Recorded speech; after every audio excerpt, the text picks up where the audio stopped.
संतरति वाचनं पंगं लंघयाति गिरिं चते कृपातं वन्दे परमानन्दमाधवम्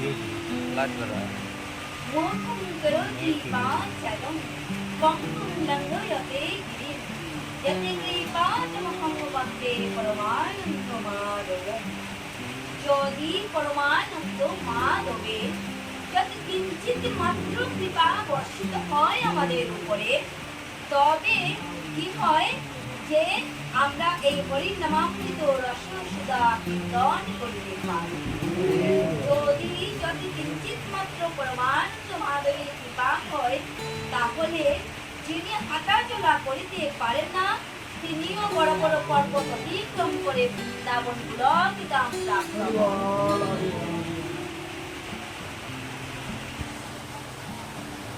जमि ब्रह्मा वरुणीन्द्र रुद्रमारुत तानन्ति देवै सवै वेदै साङ्गपदो ब्रह्मोपनिषद्गायन्ति जमि सामगं ज्ञानवस्थित तद्गतेन मनसा पश्यन्ति जमि योगेन यशान्तमिनो विदु सुरासुरगणादिवाय तस्मै नमो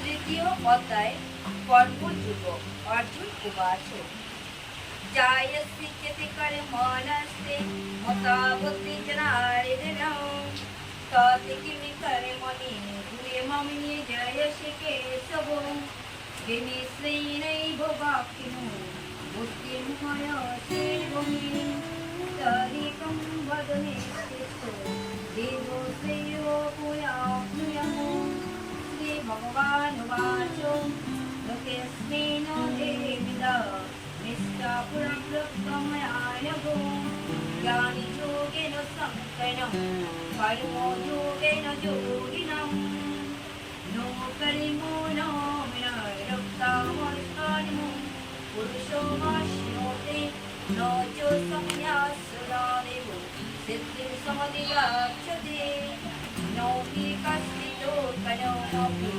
यत्कृतिष्ठकर्मो कृतो कार्यदेयभस्करिमो सर्वो प्रकृतिजयगुणे कर्मन्द्रियाणि संयम्यो नो अस्ति मनसा स्मरणो इन्द्रियार्थं विमूढात्त মিথ্যাচারস্য উচ্যতে। হরে কৃষ্ণ হরি বল। অর্জুন বললেন, হে জনার্দন, হে কেশব, কর্ম অপেক্ষা জ্ঞান যদি তোমার মতে শ্রেষ্ঠ হয় তাহা হইলে কি নিমিত্ত আমাকে হিংসাদি অনেক আয়াসসাধ্য কার্যে নিয়োগ করিতে হইল। এখানে অর্জুন ভগবানের কাছে প্রশ্ন করলেন, হে কৃষ্ণ, হে কেশব, যদি জ্ঞানই তোমার মতে শ্রেষ্ঠ হয় তাহলে আমাকে কেন পাপ কর্মে লিপ্ত করছে? কখনো কর্ম প্রশংসা করছেন, কখনো বা জ্ঞানের প্রশংসা করছেন। এই রূপে সন্দেহজনক বাক্য দ্বারা আমার বুদ্ধিকে যেন মোহ বিভ্রান্ত করিতেছ, যে দ্বারা আমি শ্রেয় লাভ করি। এখন যত দ্বারা হচ্ছে যাহার দ্বারা বা যে পন্থার মাধ্যমে আমি শ্রেয় লাভ করিতে পারি, শ্রেষ্ঠত্ব অর্জন করিতে পারি, তুমি নিশ্চয় করিয়া তাই সেই পথটি আমাকে বলো। লোকে अस्मिन् द्विविधा निष्ठा पुरा प्रोक्ता मया नघो ज्ञानयोगेन साङ्ख्यानां कर्मयोगेन योगिनाम्। পরমেশ্বর ভগবান বললেন, হে নিষ্পাপ অর্জুন, আমি ইতিপূর্বে ব্যাখ্যা করেছি যে দুই প্রকার মানুষ আত্ম উপলব্ধির চেষ্টা করে। বলছে দুই প্রকার মানুষ আছে, তারা কি করে আত্ম উপলব্ধির চেষ্টা করে। আত্ম উপলব্ধি বলতে আমাদের অন্তরে এই যে দেহের অন্তরে যিনি দেহী রূপে বিরাজমান, সেই দেহীটাকে বলা হয়েছে আত্মা। এই আত্মাকে উপলব্ধি করার চেষ্টা করে। দুই রকম মানুষ আছে, সেই দুই রকম মানুষ তারা কি কি পন্থা কি কি পথের মাধ্যমে জানতে চায়। তো বলছে সাংখ্য যুগ চেতন জড়া প্রকৃতির বিশ্লেষণমূলক বিষয়বস্তু। সাংখ্য যুগে চেতন শব্দার্থ চেতনা বৃদ্ধি করা। কি করে, কিভাবে, কি বস্তুকে জানলে এই চেতনা আমাদের জাগরিত হবে। আমরা অচেতন আছি, গুরুর মন্ত্র পাওয়ার পরে আমাদের সেই চেতনা শক্তি জাগরিত হয়েছে। মাতৃগর্ভে যখন ছিলাম তখন অনাদিরাদি প্রাণ গোবিন্দ আমাদিগকে সপ্তম মাসে মাতৃর মন্দিরে আমাদের কর্ণে সেই চেতন মন্ত্র দান করেছিলেন। সেই চেতন মন্ত্রের মাধ্যমে আমরা গোবিন্দকে জানতে পেরেছি, চিনতে পেরেছি। তখন বলেছিলাম, হে গোবিন্দ, আমি তোমাকে ছেড়ে কোথাও যাইতে চাই না। হরিবল। আমি মাতৃমন্দিরে আমি প্রাণ গোবিন্দকে দর্শন করেছিলাম। তখন বলেছিলাম, হে গোবিন্দ, আমি এই স্থানে থেকে, নির্জন স্থানে থেকে আমি শুধু তোমার চরণ সেবা করিতে চাই। হরিবল। তখন প্রাণ গোবিন্দ বলেছিল, হে জীব, তুমি জম্বুদ্বীপে যাও। এই জম্বুদ্বীপে যাওয়ার পরে তুমি আমাকেই পাবে। পক্ষান্তরে আমরা বলেছিলাম, না প্রভু, এই জম্বুদ্বীপে আমি আর যাইতে চাই না। ওইখানে শুধু মায়া আর মায়া। এই মায়ার কারণে আমি তোমাকে ভুলে যাই। এই জম্বুদ্বীপে যাওয়ার পরে ভগবান আমাদিগকে প্রতিশ্রুতি দান করেছিল, হে জীব, তুমি আমাকে পাবে জম্বুদ্বীপে যাওয়ার পরে। কি রূপে পাবে জানো? আমাকে গুরু রূপে পাবে। এই জন্য প্রথমে চেতন মন্ত্র পাওয়ার পরে যখন কৃষ্ণের কথার বাধ্য হয়ে আমরা মাতৃ জঠর থেকে বেরিয়ে এসেছিলাম, প্রশমিত হয়েছিলাম, আর প্রশমিত হয়ে কেঁদেছিলাম যে এখন যাদেরকে দেখছি ওরা তো ও না। তো এই যে হুয়া হুয়া করে কাঁদাটা, আমরা মায়া জগতে এসে যখন দেখলাম আমার সামনে নাই, তখন আমরা মায়ায় জগতে পড়ে আমরা কেঁদেছিলাম ভগবানকে না পেয়ে। আর যখন আমার মা, আমার জন্মদাত্রী জননী এই অমৃত সুধা আমার মুখে দিয়েছেন, এমনি আমি মায়ায় ডুবে গেছি।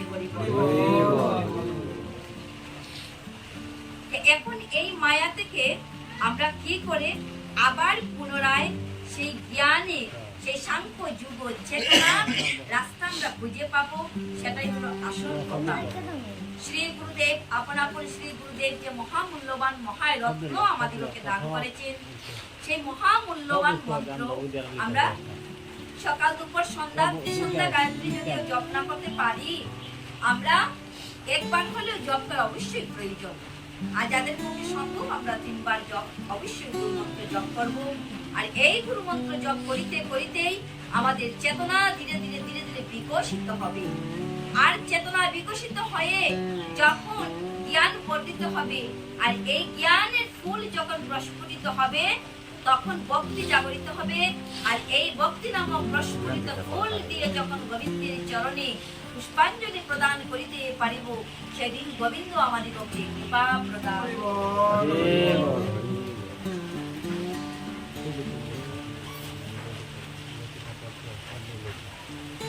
যে সমস্ত মানুষ পরীক্ষা নিরীক্ষা সম্মত দার্শনিক তত্ত্বের মাধ্যমে জ্ঞান আহরণ করতে চায়, তাদের বিষয়বস্তু হচ্ছে এই সাংখ্য যুগ। অন্য পন্থাটি হচ্ছে কৃষ্ণ ভাবনামৃত বা বুদ্ধের যুগ। সাংখ্য যুগের মাধ্যমে আমরা আত্মতত্ত্ব উপলব্ধি করিতে পারি। আমি কে, আমি কোথায় ছিলাম, আমাকে কে এই দরাদামে পাঠিয়েছে, আমার কর্মই বা কি, আমি কেন এই দুর্লভ মনুষ্য জন্ম লাভ করিয়াছি, এই দুর্লভ মানব জন্ম পাওয়ার মুখ্য উদ্দেশ্য কি, কি করে আমার এই জন্মটা সার্থক হবে, কি করে আমি আমার গন্তব্যস্থলে পৌঁছতে পারবো। এটা হচ্ছে সাংখ্য আত্মতত্ত্ব জ্ঞান। এই নিজেকে নিজে জানা, নিজেকে নিজে চেনা। কি আমার স্বরূপ? জীবের স্বরূপ হয় কৃষ্ণের নিত্য দাস। আমি ভগবানের দাস, এই কথাটা ভুলে গিয়ে সদাই আমি মায়ার দাসত্ব স্বীকার করছি। এই পৃথিবী থেকে বিদায় নিতে হয়। তো আমরা অনেকে বলি, অনেকে বলে তাকে সাধনা করার সময় হয়েছে, আর এই বয়সে কি গুরুমন্ত্র জপ করার বয়স হয়েছে? হরিবল। কিন্তু নিঃশ্বাসের বিশ্বাস নেই, কখন যে শ্বাস রুদ্ধ হয়ে আসবে সেই কথাটা আমাদের জানা নেই। কে জানে? একমাত্র ভগবান জানে কখন আমার ডাক আসবে, আর সেই ডাকে সাড়া দিয়ে তখনই আমার সব কিছু ছেড়ে আমাকে ছুটে চলে যেতে হবে। সেই ডাক আসার পূর্বেই আমাদের চিন্তা করতে হবে। সেটা আসলে পরে যদি আমরা ভালো কর্ম করি, তবে গোলক দাম থেকে ভগবান প্রাণ গোবিন্দ তিনি কাকে পাঠিয়ে দেবেন? বিষ্ণুদেবকে পাঠিয়ে দেবেন। কাকে পাঠাবে বাবা? বিষ্ণুদেব। আর যদি এহেন কর্ম আমাদের অধুরা থেকে যায়, আমরা করতে পারি না, করতে পারলাম না, করতে চাইলাম না, তবে যদি আমাদেরকে ডাক এসে যায়, চিঠি এসে যায়, তবে সেই চিঠির ডাকে আমরা সাড়া দিয়ে ছুটে চলে যেতে হবে। তখন আমাদেরকে জমের দূতেরা আজকে পৃষ্ঠে বেঁধে নিয়ে যাবে, যাতে জমেদের দূতের হাত থেকে আমরা রক্ষা পাইতে পারি। তার জন্য ভগবান কলির জীবদেরকে অত্যধিক কৃপা প্রদান করেছেন। মায়ামুক্ত জীবের নাকি কৃষ্ণ তত্ত্ব জ্ঞান, আর জীবের কৃপা করে কইলেন কৃষ্ণ বেদ আর পুরাণ। হরিবল। বেদ দান করেছেন, পুরাণ দান করেছেন, শ্রীমদ্ ভাগবত মহাপুরাণ দান করেছেন, মহাভারত দান করেছেন, শ্রীমদ্ ভাগবত গীতামৃত দান করেছেন। এই গীতামৃত রসসুধা শ্রবণ করিতে করিতে যদি সেই ফুল ফুটে চিত্তে, তবে আমাদের সেই জ্ঞানের মাধ্যমে আমরা প্রাণ গোবিন্দকে লাভ করিতে পারি।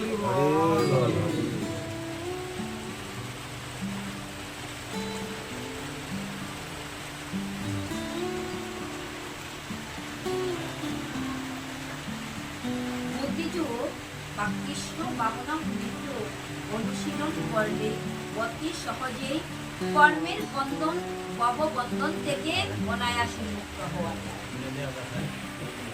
ভগবান শ্রীকৃষ্ণের উপর সম্পূর্ণভাবে নির্ভর করাই হচ্ছে বুদ্ধিযোগ, এবং তার ফলে দুর্দমনীয় ইন্দ্রিয়গুলিকে অতি সহজেই সংযত করা যায়।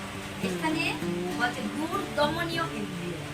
দুর্দমনীয় যাকে কোনো মতে দমন করা যায় না, যে আমার কথা মানে না, যে আমার কথা শুনে না, তাদেরকে বলা হয় দুর্দমনীয় ইন্দ্রিয়। ইন্দ্রিয় আমরা সবাই জানি, আর দুর্দমনীয় কথা হচ্ছে আমরা এই ইন্দ্রিয়গুলিকে দমন করতে পারি না। এই যে 10টি ইন্দ্রিয় আছে, এই 10টি ইন্দ্রিয় আমাদের কথা মানে না, উদকতা প্রবল হওয়ার কারণে, তমগুণ প্রবল হওয়ার কারণে আমাদের সত্যগুণ চাপা পড়ে থাকে, চাপা পড়ে থাকে। তো কি করে সেই চাপা থেকে আমরা উদ্ধার পেতে পারি? এই হরির নাম গুণগান কীর্তনের মাধ্যমে। তাই এই দুটি যুগী ধর্ম ও দর্শন রূপে একে অপরের উপর নির্ভরশীল। আমরা একজন কিন্তু আরেকজনের উপর নির্ভরশীল। যদি ভক্ত ভগবানের উপর নির্ভরশীল, আবার ভগবান ও ভক্তের উপর নির্ভরশীল। কি করে? ভক্ত ভগবানকে সেবা দেবে, আর ভগবান হাত পেতে নেবে। কিন্তু কি আমার ভক্ত কতটুকু প্রেম পূর্ণ ভালোবাসা দিয়ে আমাকে নিবেদন করে, তাই তো? আর ভক্ত ভগবানের উপর নির্ভরশীল কেন? যে আমি গোবিন্দকে মনে প্রাণে ডাকছি, দেখি গোবিন্দ কি আমাকে ওই ভবসিন্ধু পার করে দেবে কিনা। এই যে বলছি, একে অন্যের উপর আমরা নির্ভরশীল। এই পৃথিবীতে আমরা যা কিছু করি, যেমন এই পৃথিবীতে যা কিছু করেছে, অর্ধেক তার করিয়াছে নারী, অর্ধেক তার করিয়াছে নর। এই কথাটি আমরা মানি কিনা বাবাজি? অর্ধেক করিয়াছে নারী, অর্ধেক করিয়াছে তার নর। যেমন পুরুষেরা করেছেন, তেমন পাশাপাশি নারীদের অবদান রহিয়াছে। দর্শনবিহীন ধর্ম হচ্ছে বাবু প্রবণতা বা কখনো অন্ধভূরামি। যাদের এই অন্ধবিশ্বাসের আড়ালে যারা আছে, আর ধর্মবিহীন দর্শন হচ্ছে মানসিক জল্পনা কল্পনা। অন্তিম লক্ষ্য হচ্ছে ভগবান। আমাদের অন্তিম লক্ষ্য কি? অন্তিম লক্ষ্য হচ্ছে ভগবান। নিষ্ঠার সঙ্গে পরম সত্যকে জানবার সাধনা করা, তারাও অন্তিমে কৃষ্ণ ভাবনায় এসে উপনীত হয়। শ্রীমদ্ ভগবত গীতাতে এই কথা বলা হয়েছে, সমগ্র পন্থাটি হচ্ছে পরমাত্মার সঙ্গে সম্পর্কের পরিপ্রেক্ষিতে আত্মার স্থিতি হৃদয়ঙ্গম করা হয়। পরমাত্মার সঙ্গে আত্মার হৃদয়ঙ্গম করা, ভক্ত এবং ভগবানের মিলন ঘটানো, গুরু এবং শিষ্যের সঙ্গে মিলন ঘটানো করিব। এটাই হচ্ছে আমাদের আসল উদ্দেশ্য বা আসল লক্ষ্য।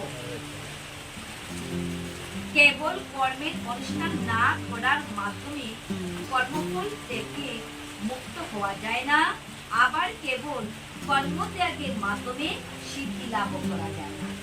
কর্ম ত্যাগ করে রাখলাম, কোনো অনুষ্ঠান করলাম না, কোনো অনুষ্ঠানের আচার আচরণ করলাম না, আমি কর্ম ত্যাগী, তাহলে কখনো মুক্ত হওয়া যাবে না। আবার কেবল কর্ম ত্যাগের মাধ্যমে সিদ্ধি লাভ করা যায় না। যদি কর্ম ছেড়ে দিলাম, তাহলে কর্ম এই ত্যাগের মাধ্যমে কখনো সিদ্ধি লাভ হয় না।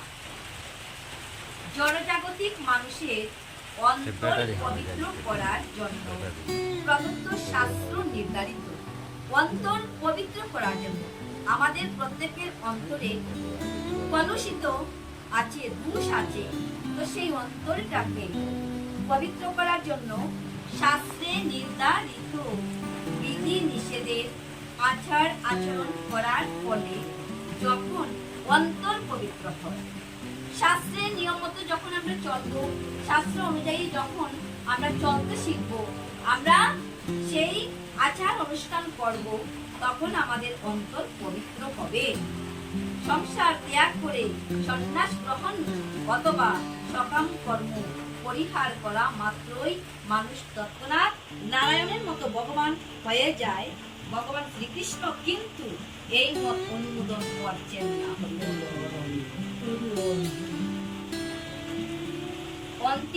অন্তর পবিত্র না করে সন্ন্যাস গ্রহণ করলে তা কেবল সমাজ ব্যবস্থার উৎপাদের সৃষ্টি করে। প্রথমে আমাদের অন্তর পবিত্র করতে হবে, তারপর সন্ন্যাস আশ্রম বা সন্ন্যাস ধর্ম গ্রহণ করতে হবে। অন্তর পরিষ্কার না করা পর্যন্ত ভগবান সেটিকে অনুমোদন করছেন না। শাস্ত্র নির্ধারিত কর্তব্য কর্মসমূহ সম্পাদন না করে ভক্তি যুগে ভগবানের সেবা করার ফলে যেটুকু উন্নতি সাধন করা যায়, ভগবান সেটি গ্রহণ করিয়া থাকেন। হরিবল হরিবল। তো আমি এ বিষয়ে সাধারণ উপমা দিচ্ছি। এক ব্যাধ ছিল, আর এই ব্যাধ কি করতো, যেহেতু ব্যাধের অন্তর পবিত্র ছিল না, নির্মল ছিল না, ব্যাধের কর্ম কি? ব্যাধের কর্ম কি বাবাজি? শিকার করা। তো ব্যাধ সর্বদা পশু শিকার করতো, পাখিকে শিকার করতো, আর এইভাবে শিকার করতে করতে একদিন এই ব্যাধ কি করলেন, কিছু জায়গার মধ্যে কিছু পশু, কিছু পাখি, কোন পশুর একটি পা ভেঙে রেখে ওই কারাগারে বন্দি করে রাখলেন। এক জাত পাখিকে শিকার করে একটি জাল দিয়ে একটি ওইরকম একটি স্থানের মধ্যে কি করলেন, এই পাখিগুলার একটি ডানা, কোনোটার একটি ডানা ভেঙে, আবার কোনোটার একটি ডানাকে কেটে, কোনো পাখির একটি পা কেটে, কোনো পাখির একটি পা ভেঙে ওই জালের মধ্যে আটকে দিচ্ছে। এই দিক দিয়ে শ্রীধাম গোলক বৃন্দাবন থেকে আমার দেবর্ষি নারদ বিনা যন্ত্র হাতে নিয়ে আর নারায়ণ নারায়ণ নারায়ণ কীর্তন করিতে করিতে ত্রিবেণী সঙ্গমে স্নান করার জন্য আসছেন। দেবতা, ঋষি, মহর্ষি, রাজর্ষি সবারই ওই গঙ্গা জল প্রিয়। ওরা সবাই চায় যে একবার গঙ্গা জলে ত্রিবেণী সঙ্গমে স্নান করে নিজেকেও পবিত্র করে নিন।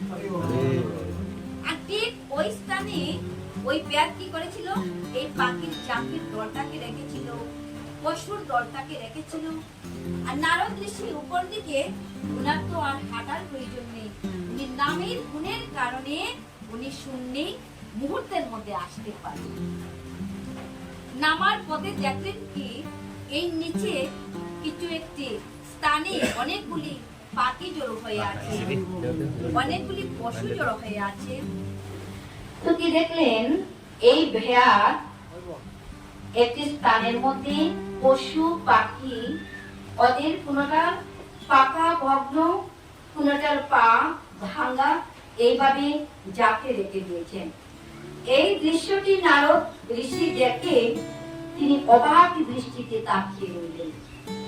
মনে মনে বিচার করতে লাগলেন, ভগবানের সৃষ্টি, এটি কেউ সৃষ্টি কোনো নয়, কোনো পশু, কোনো পাখি, যা কিছু এই পৃথিবীতে আছে সব পশু পাখি ভগবানের সৃষ্টি করে রেখেছে। যে ভগবানের সৃষ্টিকে কে এমন নরের মধ্যে অদম আছেন যে নরাদম বলছেন, এরকম ভাবে কর্ম করছে যে ভগবানের সৃষ্টি বিনাশ করতে চলেছে। তখন নারদ ঋষি কি করলেন, উনি নিচে নেমে এসে ওই পাখির জাতটিকে তিনি মুক্ত করে ছেড়ে দিলেন। হরে কৃষ্ণ। সকল পাখি মুক্ত আকাশে পাখিরা উড়ে চলে গেল। আর যেভাবে পশুর দল ছিল কিছু অগ্রসর হয়ে যেমন দেখলেন এক জাত পশু, ওরাও কারাগারে বন্দী হয়ে আছে। ওই পশুর জাতটিকে ছেড়ে দিল। ছেড়ে দিয়ে নারায়ণ নারায়ণ বলতে বলতে তিনি কিছু দূর অগ্রসর হলো। আর মনে মনে ভাবতে লাগলেন, কে এই জগতে কে এমন আছে ভগবানের সৃষ্টিকে ধ্বংস করতে পারে? আমি যদি ওকে একবার দেখতে পেতাম তাহলে ওকে আমি উচিত শিক্ষা দান করতাম। তো বেয়ার কিছুক্ষণ মুহূর্তের পরে আসতে লাগলেন। আর দূর থেকে দেখতে লাগলেন যে বেয়ার যে পশু পাখি শিকার করে রেখেছিল ওদের সবাই ছাড়া পেয়ে মুক্ত আকাশে উঠতে লাগলো। হয়ে বল, পাখি উড়ে চলে যাচ্ছে আর পশুগণ দৌড়ে পালাচ্ছে। এই বেয়ারের মনে অত্যধিক ক্রোধ আসলো। উনি ভাবছেন, আজ যদি আমি ওই ব্যক্তিটাকে আমার হাতের নাগালে পাই, ওর একদিন কি আমার একদিন। এইভাবে বিচার করতে করতে ধীরে ধীরে যখন দেবর্ষি নারদের দিকে অগ্রসর হতে চলল, যতক্ষণ অগ্রসর হচ্ছে তার অশান্ত মনটা ধীরে ধীরে শান্ত হতে লাগলো। তো উনি ভাবতে লাগলেন, আমার অন্তরে অত্যধিক ক্রোধ ছিল, রাগ ছিল, কিন্তু এখন আমি কোনো কিছুই বুঝতে পারছি না। আমার মন কেন ধীরে ধীরে শান্ত হতে চলছে। তো ওই রকম কথা ভাবতে ভাবতে দেবর্ষি নারদের কাছে এসে উপস্থিত হলেন। আর উপস্থিত হয়ে বলছে যে, কে আপনি?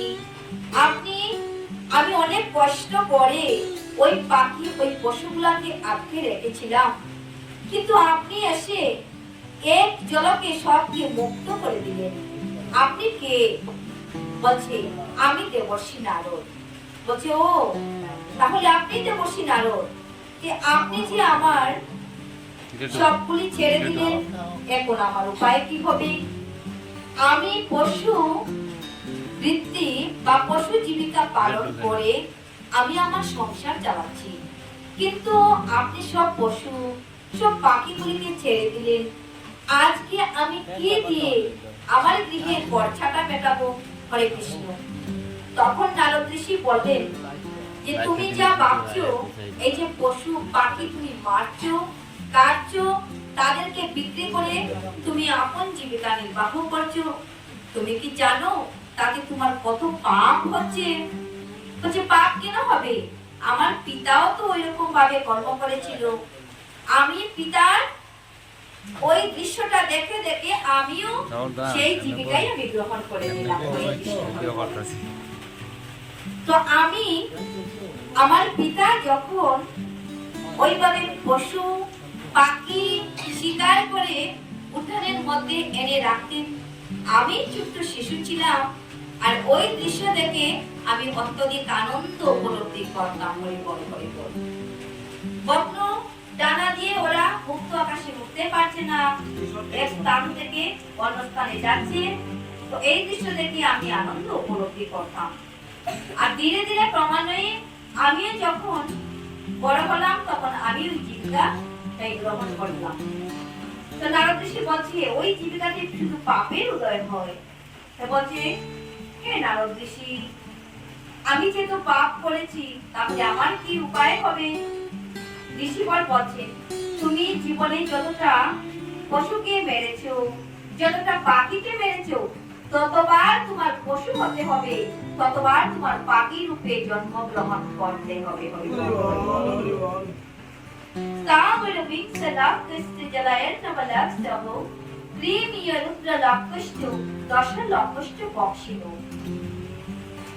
আর পশু বা কৃষ্ণ লক্ষষ্টি চতুর্লক্ষন্তু মানবা এতেষু ব্রহ্মণং চিন্তাব্রগিজাতুম উপজায়তে মনুষ্য দুর্লভমি জন্ম যদি কৃষ্ণ সাধক।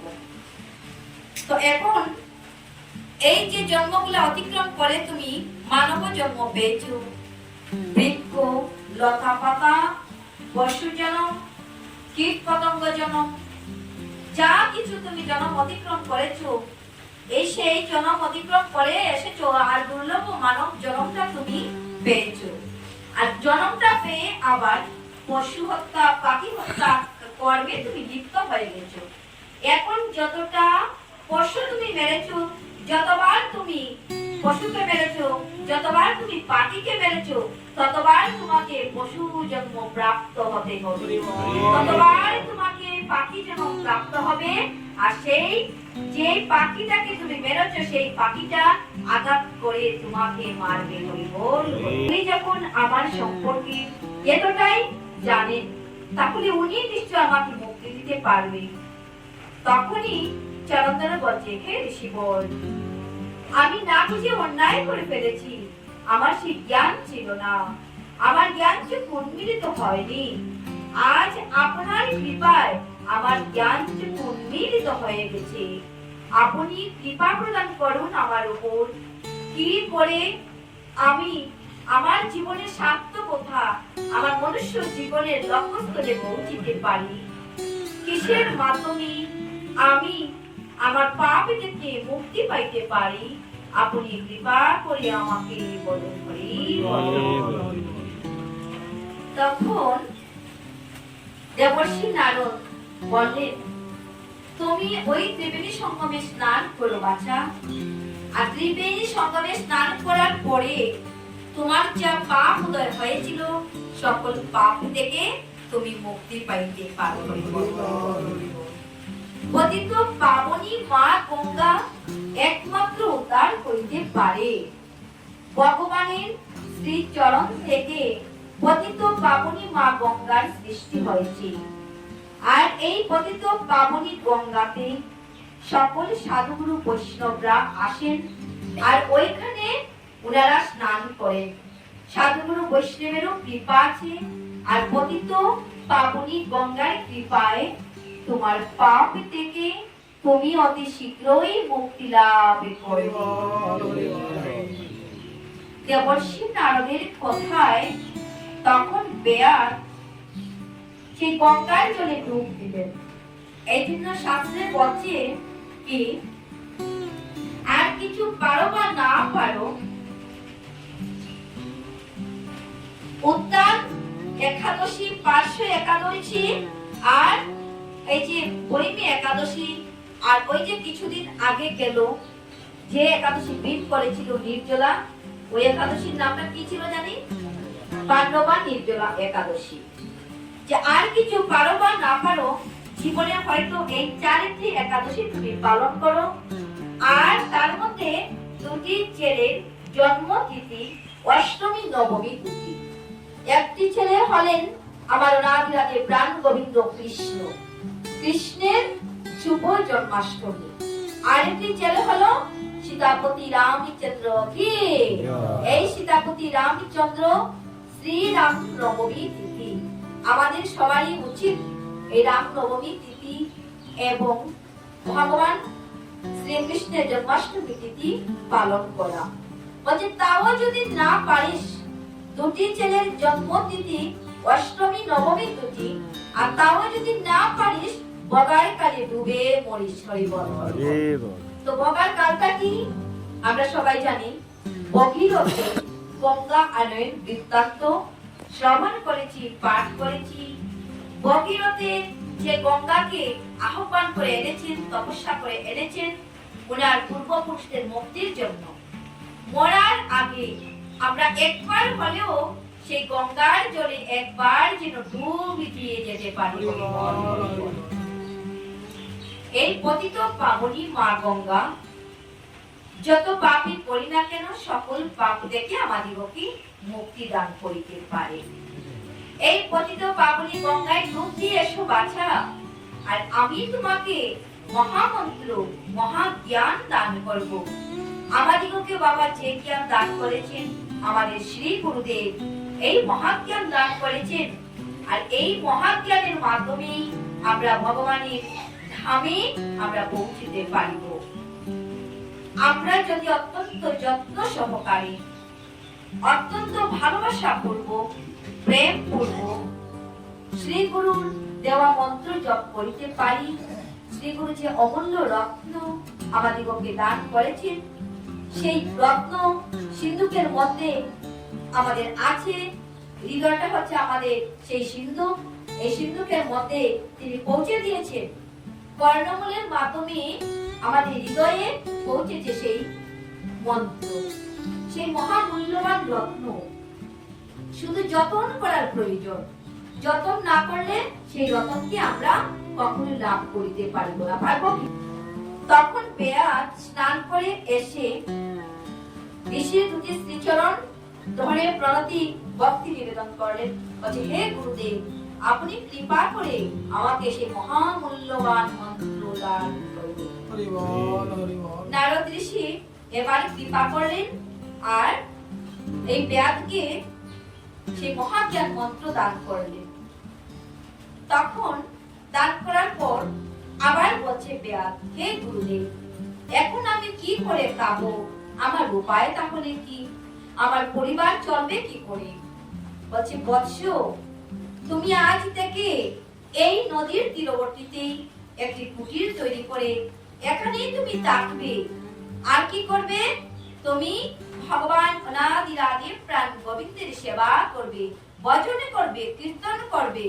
আর এইভাবে যদি তুমি কীর্তন ভজন, যেভাবে আমাদের শ্রীমদ্ ভগবত গীতায় নববিধা ভক্তি বিধান রয়েছে, শ্রাবণম, কীর্তনম, অর্চনম, বন্দনম, শ্রী বিষ্ণু পাদ সেবনম, সৈকম দাসম আত্মনিবেদনম, এই নববিধা ভক্তির মাধ্যমে তুমি প্রাণ গোবিন্দকে সেবা করো, তবেই তোমার জীবিকা নির্বাহ হবে। হরে বল, হরে আরিন্ন চিন্তয়ন্তু মম যেন পরিজীবাসতে তেষাং নিত্যাভিযুক্তানাম জীবক্ষেমং ভয়ম্মহম। যেদিন বাবা যা তোমাকে যথাবে গোবিন্দ কৃপা করে, তা দিয়ে তুমি গোবিন্দকে সেবা নিবেদন করবে, তৎসঙ্গে ভক্তি এবং প্রেম টাকা চাই। পত্রম পুষ্পম ফলম তো যো মে ভক্তা প্রয়জতে তদহং ভক্ত পরিতম স্নামি প্রজতাত্তনো। যেদিন যে ভাবে তোমার জুটবে, সেদিনই ভক্তি প্রেম সহকারে ভগবানের কাছে তা দিয়ে তুমি ভোগ নিবেদন করবে। আর যদি তার চাইতে অধিক তোমার কিছু আয়ত্ত হয় বা সঞ্চয় হয়ে যায়, তা দিয়ে তুমি কি করবে? ভগবানের সেবা দেওয়ার পরে তা দিয়ে তুমি ভক্তের সেবা করবে। তখন ভক্ত এবং ভগবানের সেবা হয়ে যাবে। তা তুমি কি করবে? ভক্তের সেবায় লাগিয়ে দিবে। এই বেয়াত এইখানেই পরিবার নিয়ে ভগবানের নামে দিন কাটাতে লাগলেন, প্রাণ গোবিন্দের সেবা দেন এবং হরি গুণগান কীর্তন করেন। আর গ্রাম থেকে যারা শুনতে পান, বেয়াত এখন তার পশু বৃত্তি, পাখি যে বৃত্তি ছিল, যে জীবিকা ছিল, সেই জীবিকা পরিত্যাগ করে দিয়েছে। এখন বেয়াদ সাধু হয়ে গেছে, সাধু নাম সাধু নাম। সৎ সবাই সাধু সবাই যদি আমরা করিতে পারি, আসিতে পারি। সাধু সঙ্গ সর্বশাস্ত্রে কয়, আর লবমাত্র সাধু সঙ্গে সর্বসিদ্ধি হয়। হরি বল, হরি বল। সবাই বলে একবার বেয়াদকে দেখে আসি, বেয়াদ ওইখানে কি করছেন, কিভাবে এখন তার জীবিকা নির্বাহ করছেন। সবাই আসে, তো আসার সময় সবাই মনে মনে একবার বিচার করে, বেয়াদ যেহেতু তার বৃত্তি, জীবিকা, পশুবৃত্তি সে বন্ধ করে দিয়েছে, তাহলে ওর জন্য কিছু হাতে করে ফল, মূল, চাউল, ডাল নিয়ে যায় ভক্ত বৃন্দগণ। এইভাবে নিয়ে যেতে যেতে সবাই একজনের মুখ থেকে আরেকজন শুনে, আর ওই স্থানে সবাই আসে, আর বেয়াদের জন্য বেয়াদ কি করেন, ভগবানের সেবা দেন। আর এই ভগবান সেবার নিমিত্তে সবাই হাতে করে কোনো না কিছু নিয়ে আসেন। হরি বল, হরি বল। এইভাবে বেয়াদের দিন যাইতে লাগলো। আর একদিন মনে ওই নারদ ঋষি মনে মনে বিচার করলেন, আমি যে বেয়াদকে আমার শিষ্য বানিয়ে রেখে এসেছিলাম, আরেকবার দেখে গিয়ে আসি তো আমার শিষ্য কেমন আছে, কি করে প্রাণ। নারদ ঋষি আপন শিষ্যের নিকট আসলেন এবং শিষ্য শ্রী গুরুদেবকে দেখে ভক্তি প্রণতি নিবেদন করলেন প্রেম পূর্বক ভাবে। আর এইভাবেই গুরুর কৃপায় সেই বেয়াদ একদিন ভগবানের নিত্য ধামে চলে গেলেন। হরে কৃষ্ণ, হরি বল। এভাবেই আমরা ভগবানকে পাইতে পারি।